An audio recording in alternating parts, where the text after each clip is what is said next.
Oye, escucha, mira, es una historia. Toma el mensaje y dice: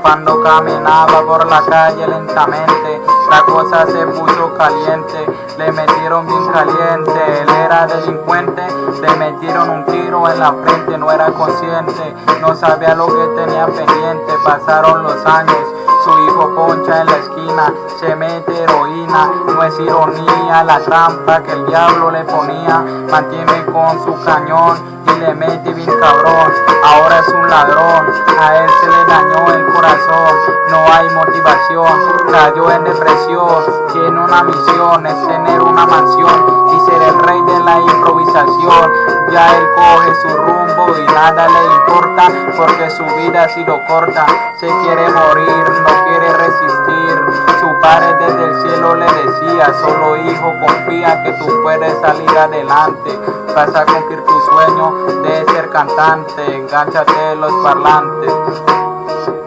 Oye, lo pensó y cambió, buscó un trabajo donde se recuperó y ahora comienza su vida de rapero, ahora le está demostrando su talento al mundo entero.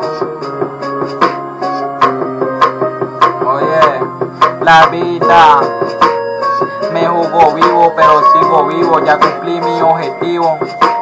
Era demostrarle el talento a la gente, demostrarle que en la tiradera yo soy un demente, que sí tengo talento, que mi voz suena como un instrumento. Te juro que antes pasaba por el humillamiento y ahora ya me siento más contento, ya no siento sufrimiento. La partida de mi padre ya lo superé, porque te lo juro que yo siempre lo juré y juré que me iba a recuperar y que yo iba a cambiar y que de la calle yo me iba a alejar. Ahora progresó y se desestresó porque él quería eso.